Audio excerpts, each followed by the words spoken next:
Terima kasih Tuhan buat pagi hari ini. Kami beri hati kami sepenuhnya kepadamu Tuhan pagi hari ini. Kami mau dedikasikan hidup kami hanya untuk menyenangkan hati-Mu.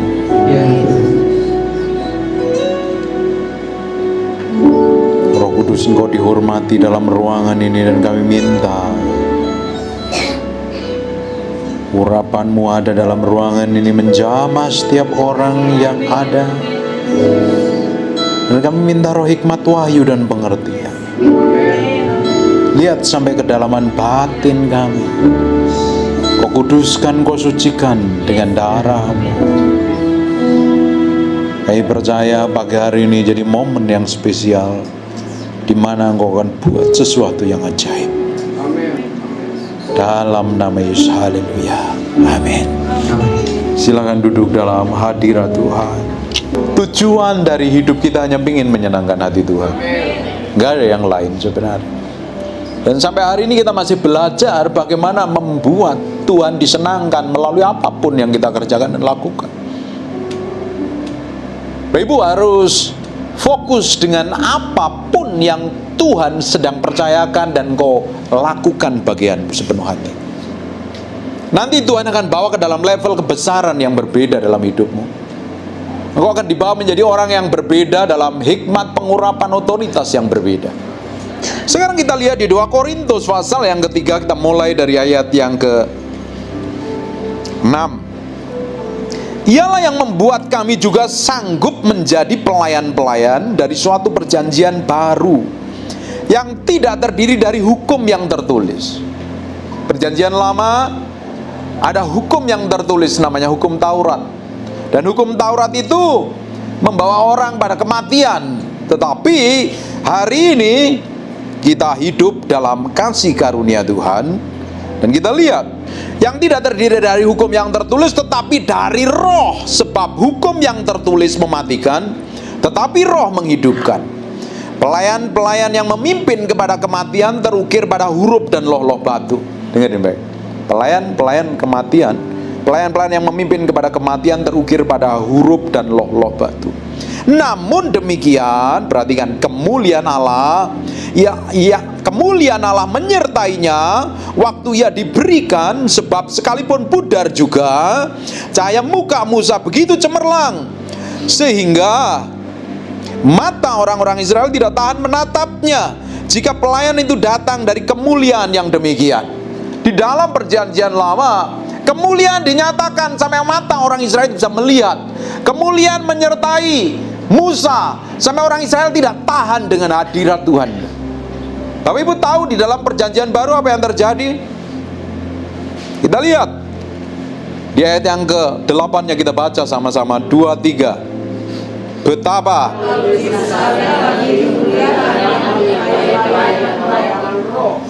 pelayanan di akhir zaman harusnya lebih powerful dari apa yang pernah dilakukan Musa.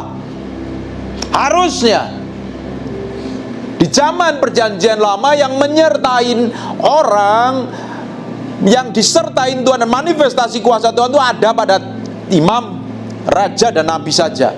Tetapi di dalam perjanjian baru, setiap orang percaya disertai Roh Kudus. Yang jadi masalahnya, tidak ada orang yang banyak mengerti bahwa dia disertai Tuhan dan tidak memiliki kesadaran bahwa Tuhan menyertai dia. Dan anehnya, banyak orang Kristen yang ngaku disertai Roh Kudus, dipimpin oleh Roh Kudus, kelakuannya malah seperti orang dunia. Harusnya pelayanan di akhir zaman lebih powerful, kemuliaannya dinyatakan. Musa ketika ada di bukit itu, di gunung itu, 40 hari 40 malam, dia bergaul intim dengan Tuhan. Dia bercakap-cakap dengan Tuhan. Silent handphone, saya nggak mau dengar suara handphone. Dan apa yang terjadi? Kemuliaan itu nempel dalam hidupnya Musa. Dan ketika Musa turun, orang nggak tahan melihat kemuliaan itu. Di dalam perjanjian baru, kita adalah mencerminkan kemuliaan Tuhan yang tidak terselubung.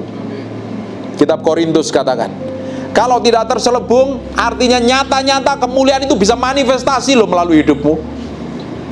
Bagaimana kemuliaan itu manifestasi? Dimulainya dari hatimu dulu, yang harus dipersembahkan sepenuhnya. Jiwamu dulu yang harus dikorbankan. Perasaanmu, kehendakmu, pikiranmu harus ditaruh di atas mezbahnya Tuhan. Kamu akan mati terhadap dirimu sendiri, dan kamu bisa mencintai Tuhan dengan segenap hatimu. Dibutuhkan orang yang sungguh-sungguh mengasihi Tuhan.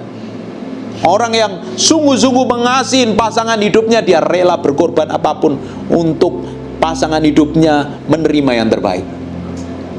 Ibu-ibu kok bengong ini? Apa kalian pernah menderita terus dengan pasanganmu? Orang yang tahu dicintai pasangannya, dia ngerti ini. Bapak-bapak ngerti ini bagaimana mencintai pasanganmu. Pak Gembala ini tahu mencintai istrinya ya. Dia berusaha berikan yang terbaik. Bapak juga tahu, Bapak juga ngerti. Yang sudah menikah akan ngerti ini bagaimana dia berjuang untuk membuat pasangannya ngalami sesuatu yang baik, anak istrinya yang baik. Itu real mencintai. Apakah pasangannya ada kelemahannya? Banyak. Apakah pasangannya banyak kekurangannya? Banyak. Kadang ada bawel cerewetnya melebihin Isabel juga ada kadang. Sekalipun rajin ibadah, tapi suaminya tetap mencintai kalau dia cinta Tuhan. Ada pengorbanan. Dan kadang kita dengan pasangan kita harus duduk bareng, ngobrol. Betul apa enggak? Bergaul intim apa tidak? Ibu kalau dicuekin suami, apa yang terjadi seharian gak diajak ngomong? Hah? Yang sudah menikah, yang ada pasangan hidupnya hari ini, ketika suamimu gak ngajak ngobrol seharian, apa yang terjadi ibu-ibu? Ini punya suami semua apa janda ini? Apa yang terjadi? Bapak yang sudah capek kerja gak diajak ngomong sama istrimu, apa yang terjadi? Terus kamu bilang cinta, I love you, aku merindukanmu, aku mencintaimu. Tapi responmu salah dengan pasangan. Banyak orang Kristen di gereja ya, kalau di gereja bilang aku mengasihi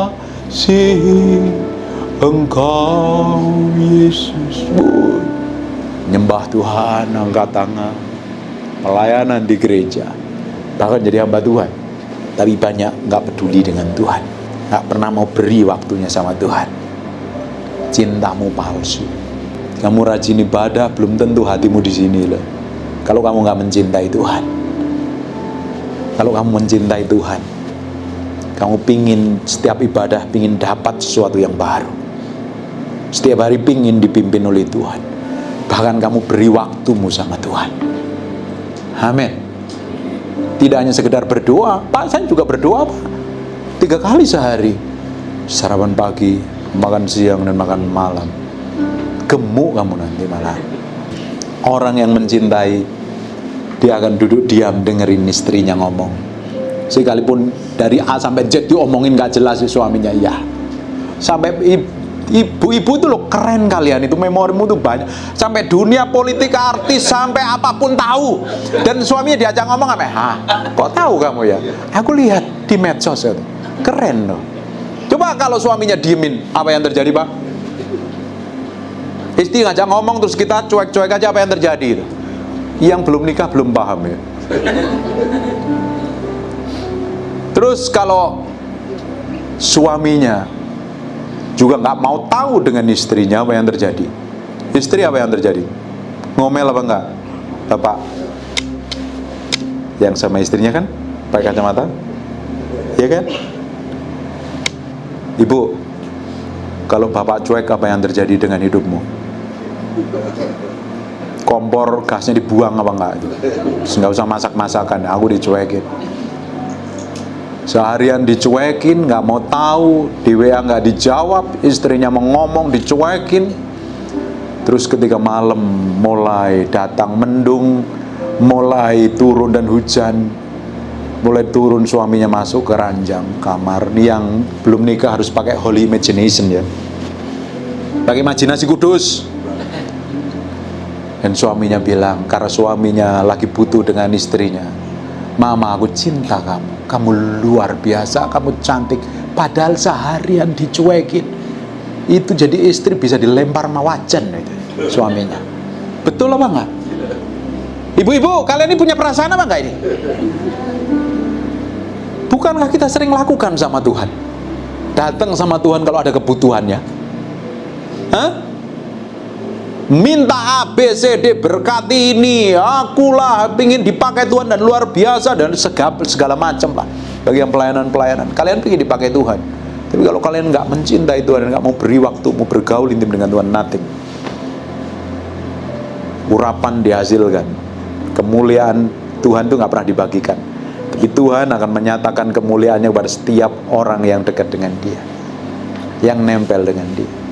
Banyak orang Kristen datang kepada Tuhan hanya berdasarkan kebutuhan, bukan karena mencintai. Suami yang mencintai istrinya, istri ngomong apapun didengerin. Ya, ngerti? Enggak. Ngomong sampai ngalor gitu, ya pokoknya diain aja, diajak senyum, tatap matanya, seneng apa enggak? Ibu-ibu, kalau suamimu pegang tangan sampai tatap matanya, I love you, seneng apa enggak? Apalagi dikasih duit, seneng apa enggak? Hah? Diajak jalan-jalan, seneng apa enggak? Kamu merasa dicintai, kamu merasa dibutuhkan, kamu merasa dirindukan, betul apa tidak? Kamu merasa kehadiranmu tuh real dan ada, dimiliki, dicintai, dikasihi. Kebutuhan istri itu digituin loh. Bapak-bapak meski sadar ini, katakan ibu-ibu, katakan amin gitu. Wes, telat wes. Karena ada hubungan tadi. Banyak orang tidak memiliki hubungan, sehingga ngaku pelayanan tapi hatinya jauh dengan Tuhan, sehingga pelayanannya nothing. Tahu nggak? Harusnya Tuhan manifestasi kemanapun kita berada. Bukankah Roh Kudus tinggal dalam dirimu? Dan Alkitab katakan kita ini mencerminkan kemuliaan Tuhan yang tidak terselubung. Orang bisa melihat manifestasi kuasa Tuhan dalam diri kita dari apapun yang kita kerjakan, apapun yang kita lakukan. Harusnya Tuhan manifestasi. Amin. Tapi benar manifestasi apa tidak? Tahu nggak? Tuhan akan memberikan otoritas kuasanya kepada orang yang bersungguh hati mencari Dia. Sepenuh hati kita tawari.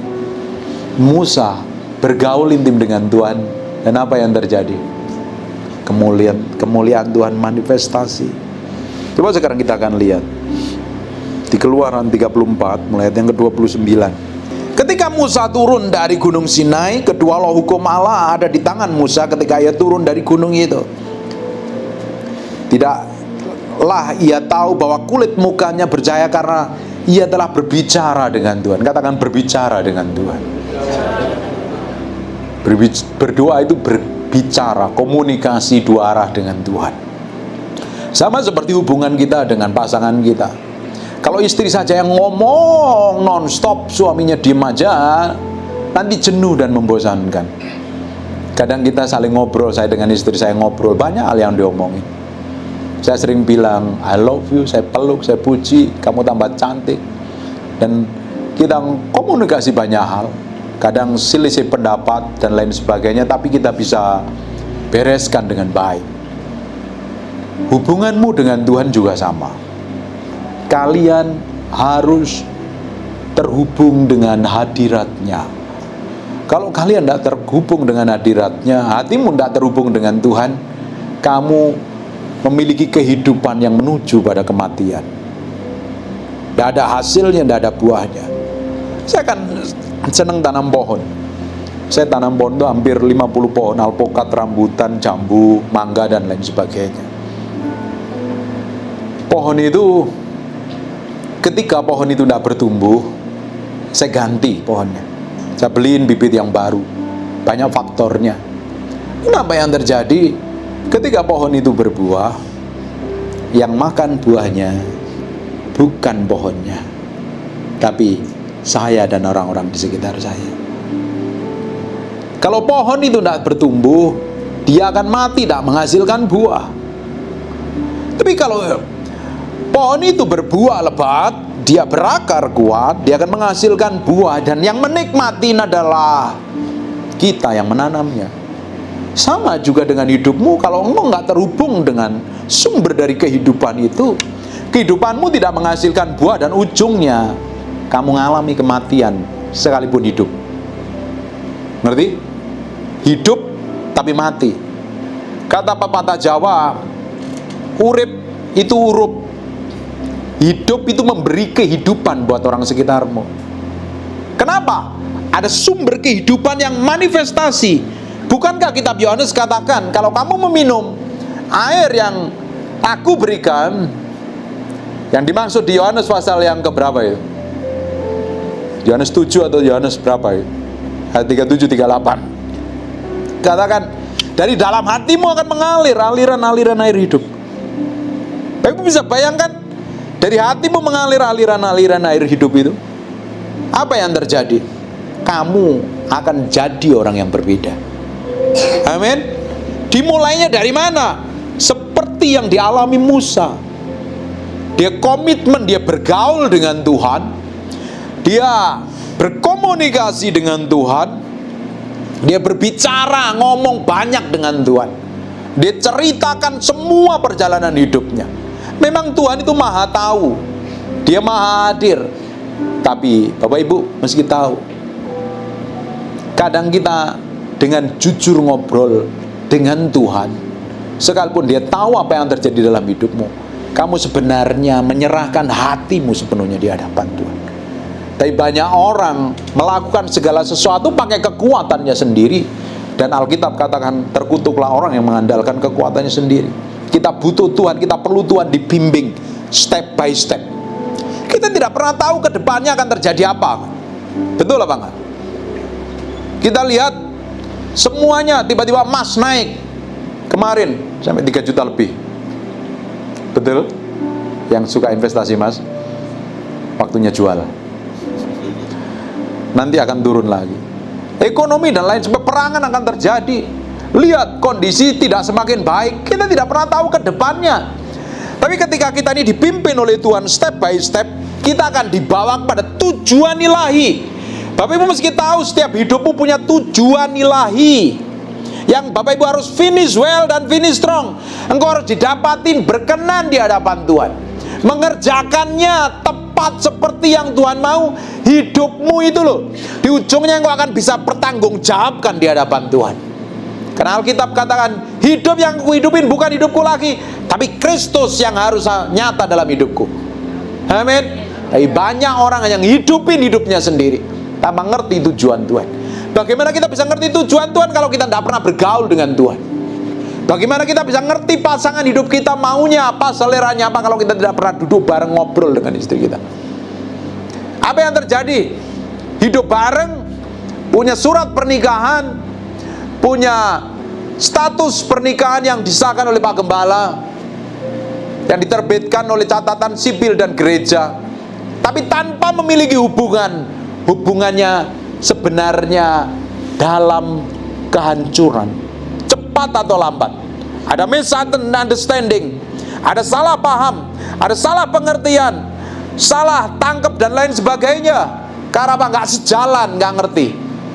Kekristenan kita ini kalau nggak sejalan dengan Tuhan, akhirnya misunderstanding terus. Tuhan ke kanan, kita ke kiri, ujungnya hidup kita babak belur. Coba perhatikan hidupmu yang babak belur selama ini. Hidupmu gagal terus, hidupmu hancur terus, hubunganmu dengan sesamamu hancur terus. Apa saja yang kamu kerjakan nggak pernah berhasil. Koreksi diri, kamu sudah sejalan dengan kehendaknya atau kamu putuskan semaumu sendiri. Karena Tuhan punya kehendak atas hidupmu, dan kau perlu ngerti itu. Dimulainya dari mana? Kamu harus bergaul intim dengan Tuhan. Musa tidak tahu apa yang akan terjadi di depannya, dia minta dipimpin oleh Tuhan. Tahu nggak? Musa itu mayatnya ada di surga, mayatnya jadi rebutannya iblis loh. Dan akhirnya malaikat ambil bawa ke surga. Karena apa? Orang yang pernah mengalami kemuliaan Tuhan. Berbeda hidupnya. Ada orang yang bergaul intim dengan Tuhan, namanya Henok. Apakah dia kerja di zamannya? Saya yakin dia kerja, dia punya anak istri kok.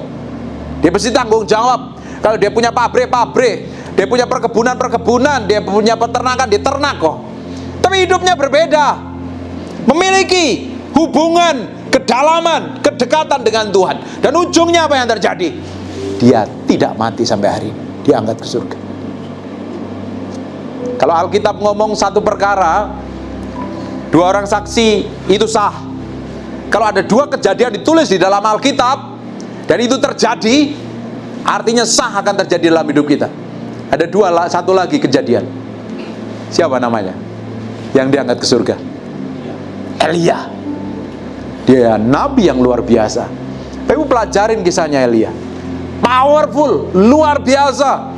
Api turun setiap berdoa. Keren sekali ini pendeta. Saya pingin kayak begini ya. Tiba-tiba berdoa, jeder gitu. Wah keren ya.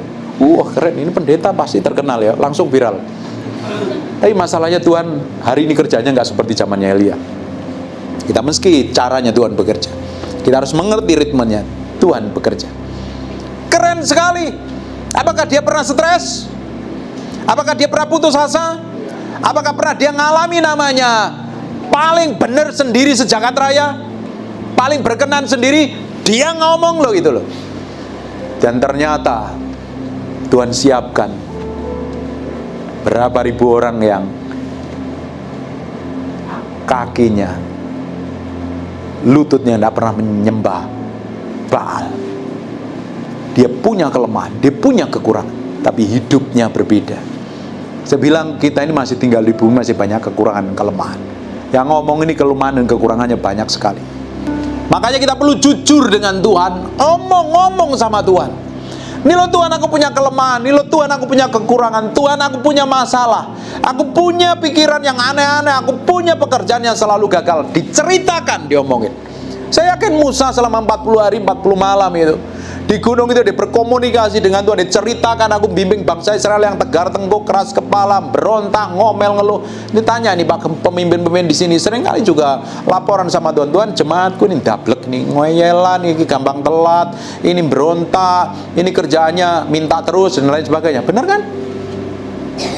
Karena yang melayani ini juga seringkali harus laporan dengan Tuhan. Kita juga harus komunikasi dengan Tuhan dalam hal yang berbeda.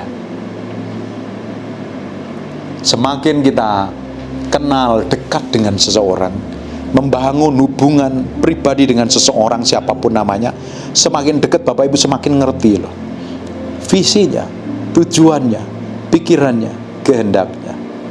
Dibutuhkan apa ya? Banyak waktu diluangkan. Betul apa enggak? Ini yang sudah menikah, bukankah kalian dulu pacaran? Atau jadi Siti Nurbaya semua ini jodohin ini? Siapa yang pernah pacaran sampai akhirnya menikah?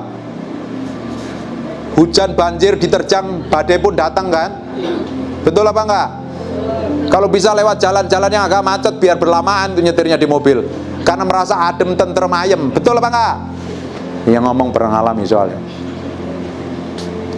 Butuh waktu, butuh pengorbanan kan? Butuh komitmen juga kan? Akhirnya memutuskan untuk sangjitan dan akhirnya menikahkan, diberkati kan?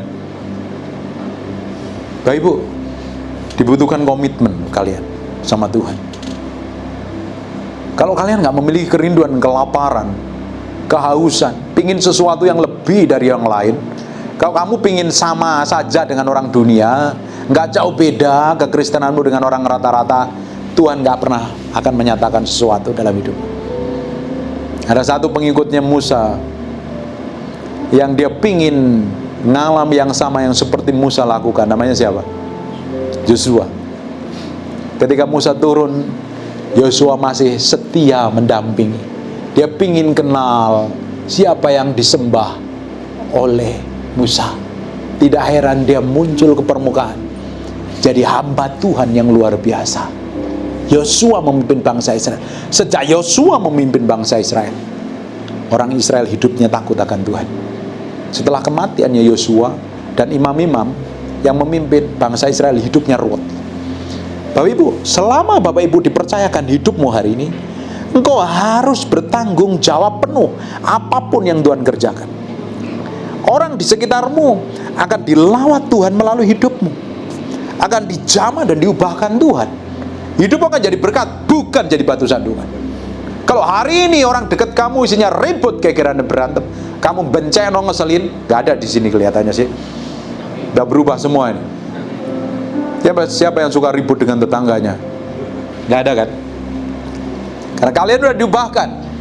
Kamu dimanapun saja, orang bisa melihat manifestasi kuasa Tuhan itu. Katakan amin. Dibutuhkan komitmen, berdoa sungguh, mencari Tuhan sungguh lebih dari apapun juga. Ini yang pelayan-pelayan Tuhan, kalian harus pingin sesuatu yang berbeda setiap kalian nyembah. Bukan sekedar nyanyi. Penyembahan itu berbeda dengan nyanyi. Nyanyi seringkali hanya meluapkan, nyanyiannya lagi ngetren, tapi belum tentu Tuhan hadir di sana. Tapi ketika kamu terbiasa tinggal di dalam penyembahan, hadirat Tuhan, apa yang terjadi? Nyanyianmu bisa menghadirkan Tuhan. Saya ingin dalam setiap khotbah saya Tuhan manifestasi di dalamnya. Semua orang bisa khotbah, semua orang bisa nyanyi, bahkan suaranya lebih bagus banyak ya Pak. Semua orang bisa main musik, bahkan lebih keren-keren di kafe-kafe. Motivator lebih jago khotbah. Tapi tidak semua orang bisa menghadirkan Tuhan dalam khotbahnya, dalam nyanyiannya, dalam permainan musiknya, dalam pekerjaannya.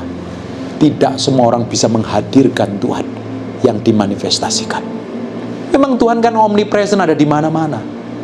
Tuhan yang omnipresent tidak melakukan apa-apa loh seringkali. Tuhan ada di jalan raya, Tuhan ada di toilet, Tuhan ada di kafe, mall-mall, Tuhan ada di pelacuran, Tuhan juga ada di diskotik, karena dia omnipresent.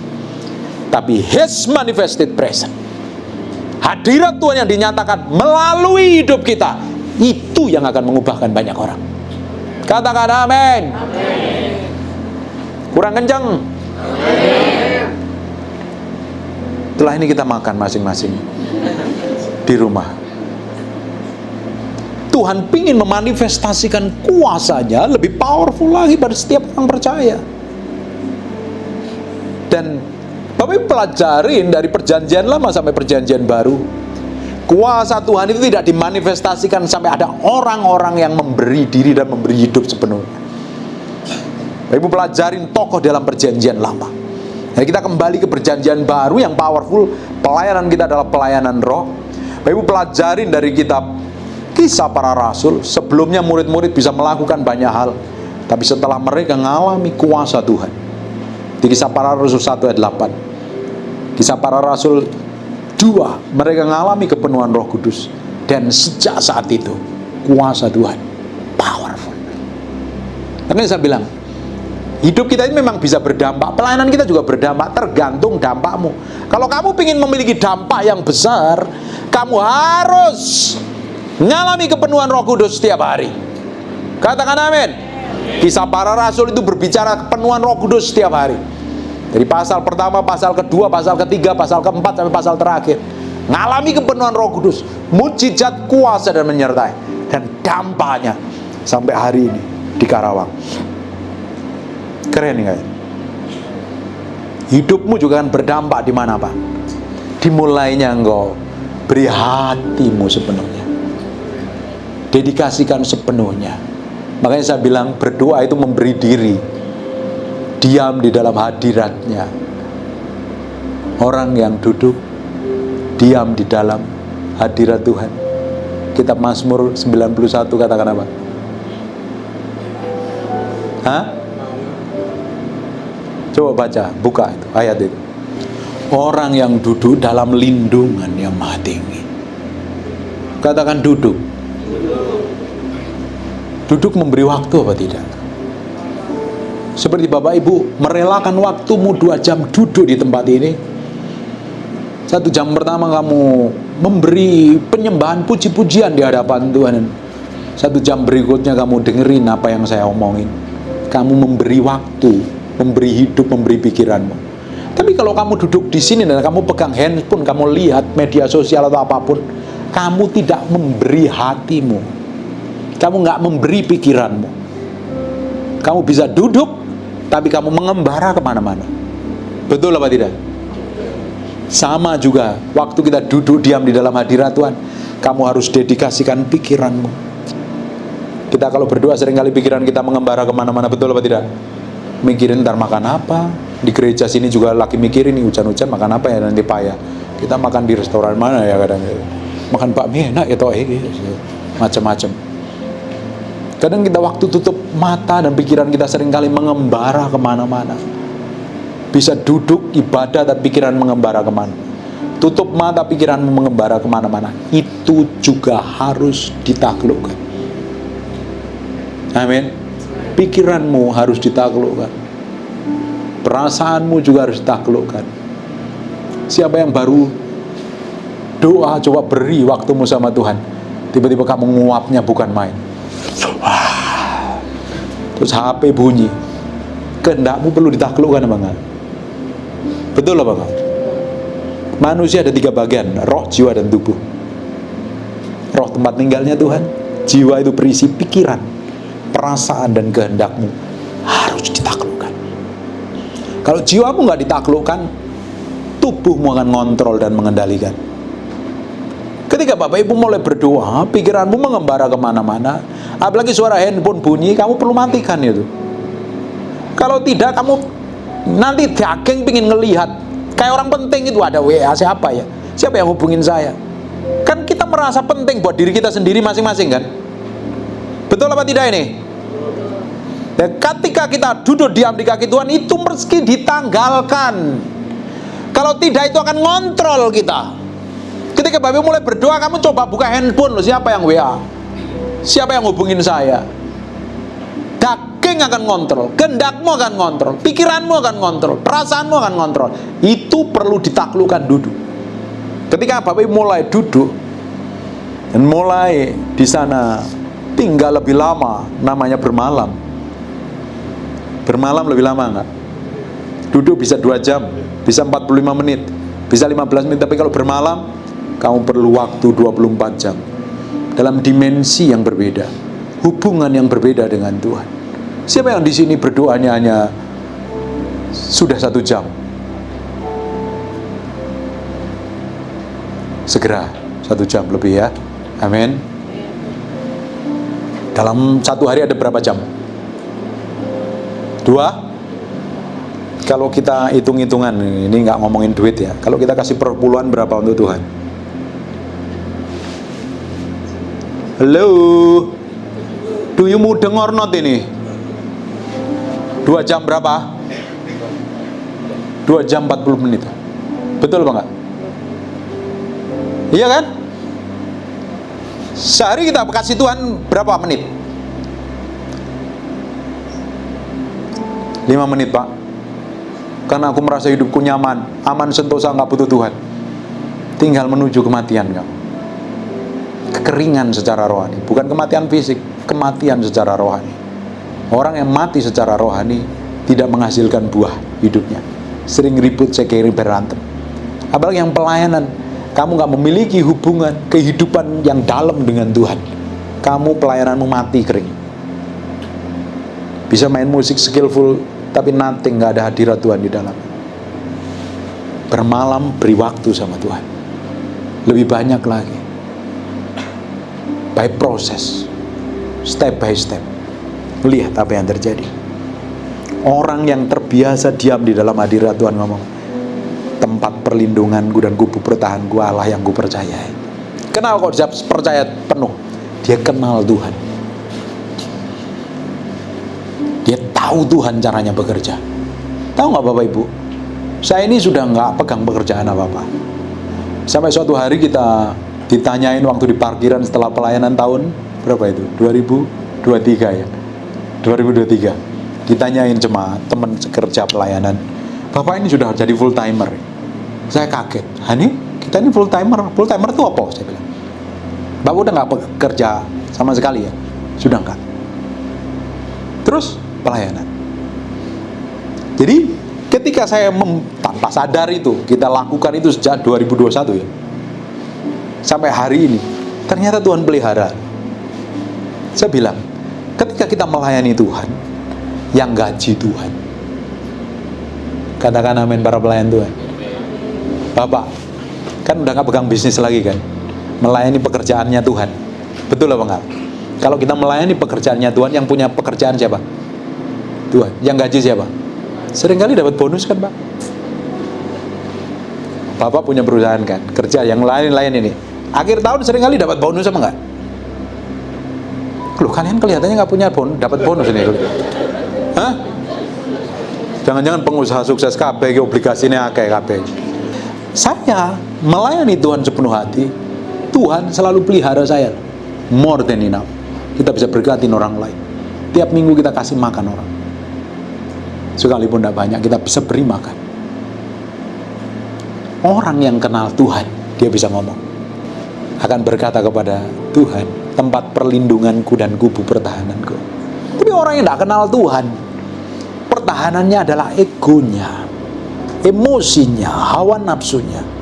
Tidak heran ketika disinggung, ketika ribut dengan orang, dia coba proteksi dirinya dengan kekuatannya dia. Dengan apa? M-A-R-A-H. Apa itu? Marah. Betul apa enggak? Kenapa orang marah? Dia proteksi dirinya. Tapi orang yang tenang, cuek, santai aja. Karena dia tahu Tuhan membelanya. Kita nggak perlu klarifikasi apapun. Setiap diperlakukan buruk oleh siapapun, tenang saja. Karena kamu disertain Tuhan. Kamu terbiasa dalam hadirat Tuhan. Tapi kebanyakan dagingmu tidak akan terima. Kamu akan marah, kamu akan teriak. Karena kamu tidak terbiasa diam dalam hadirat Tuhan. Bapak Ibu, ketika engkau dipersalahkan, diperlakukan buruk, kamu perlu diam dalam hadiratnya. Tenang.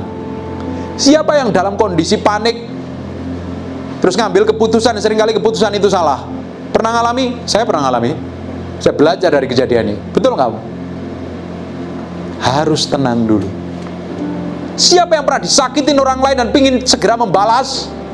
Seperti doanya seperti Elia, kalau bisa diturunkan petir menyambar rambutnya biar rontok semua. Malaikat turun menghajar dia, dan ternyata Tuhan nggak lakukan itu kan? Karena kita ternyata disuruh diam, tenang, menyerahkan sepenuhnya di dalam hati itu. Bapak Ibu, hidupmu tidak akan pernah tenang kalau enggak terbiasa menaruh hatimu sepenuhnya di dalam hadirat Tuhan. Orang yang diam di dalam hadiratnya, orang yang masuk sampai kedalaman hatinya Tuhan, dia bisa rileks, tenang, ngadepin apapun tenang. Dia enjoy, tidak perlu pusing, dia tidak perlu khawatir, dia nggak perlu cemas. Sekalipun diperlakukan buruk, dituduh, difitnah, sekalipun dititik susah, nggak punya duit sekalipun, kalau kamu lakukan bagianmu, Tuhan akan berkatin kamu. Amin. Tapi jangan malas, udah nggak punya duit tapi malas kerja, tambah hidupmu menderita ya. Orang Kristen dilarang malas, kalian harus kerja sungguh-sungguh. Yang pria-pria kalian harus tanggung jawab, cukupin semua kebutuhan anak istrimu, kerja keras. Katakan amin buat ibu-ibu nih. Saya ngomong begini kok bengong aja itu ya. Suami-suami harus kerja keras, cukupin semua kebutuhan anak istrimu. Ibu-ibu katakan amin. Amin. Kalian harus kerja sungguh-sungguh. Makanya pengalaman ini pengalaman berjalan bersama Tuhan. Tidak cukup sehari dua hari loh ya. Kamu setiap hari bergaul intim dengan Tuhan. Saya mau ajarin sesuatu yang dalam. Bangkit berdiri sama-sama. Ibu Ingrid sama suaminya maju ke depan. Pak, saya mau catcher sama ibu, sini. Sini. Ibu Hanita sama suaminya maju ke depan, sini, sini, sini, sini. Now, go. Angkat.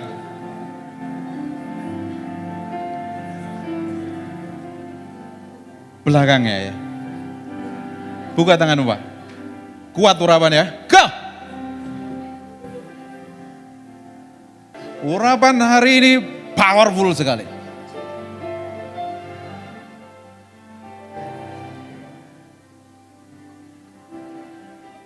Urapan Tuhan turun ya. Go. Jesus. Bu, maju. Sini. Sini. Sini. Gua nggak tahan hadirat Tuhan ya. Buka tanganmu Pak, dua-dua. Jesus name, receive the anointing. urapan itu turun. Go, Jesus. Pak, Bu, Pak, sini. Jamah Ibu ya, go. Urapan itu turun. Receive. Bapak, nikmati hadirat itu Tuhan turun. Go. Jesus name. Bapak nggak akan tahan dengan hadirat itu. Bapak tidak akan tahan dengan hadirat itu. Dalam nama Yesus, urapanmu, receive. Jesus name. Buka tangan. Tuhan jamah, urapan itu turun. Memenuhi. Go. Bu Titi, sini Bu Titi. Saya mau doain Bu Titi. Cik Sian, maju ke depan. Saya mau doain Cik Sian. Tuhan, lihat hatinya, haus dan lapar dengan hadirat. Penuhi dengan hadirat-Mu. Go. Now. Receive. Bulani, saya mau doain Bulani. Cik Sian, sini. Tuhan jamah Ibu ini. Tuhan jamah Ibu. Nah, receive. Yang di Ibu baju hitam. Breathe upon me. Breath of God. Tuhan jamah Ibu ini. Jamah. Dalam hadirat-Mu penuhi dia. Sekarang. Now. Jesus name. Now. Jesus name. Go.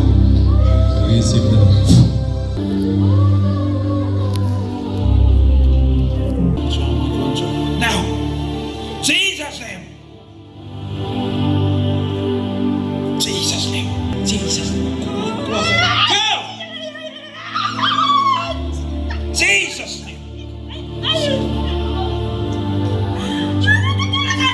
Ibu ini sesuai terima pengalaman. Semakin receive dengan ini. Go. Saya lihat dalam mimpi ketika saya berdoa. Ada urapan buat kuasanya power. Receive dengan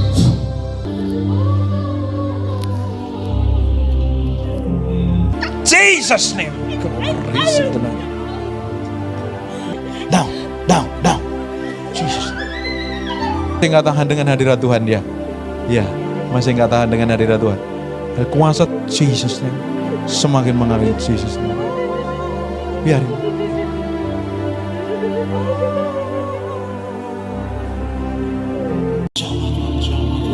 Now, Jesus name.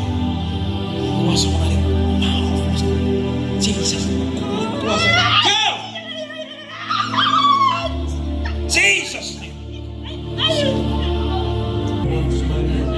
Receive dengan ini. Go. Saya lihat dalam mimpi ketika saya berdoa.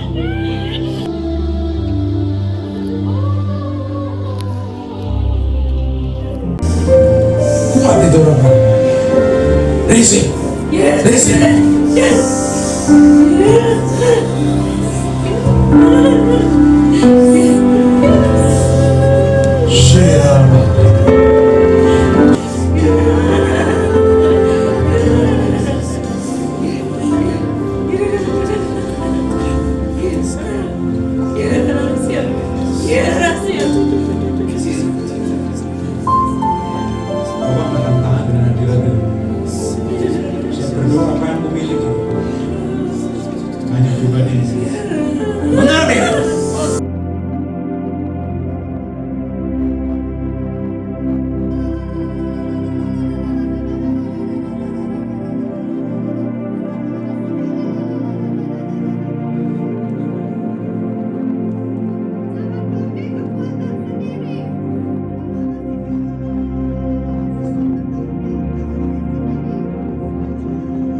Nikmati hadirat Tuhan. Receive.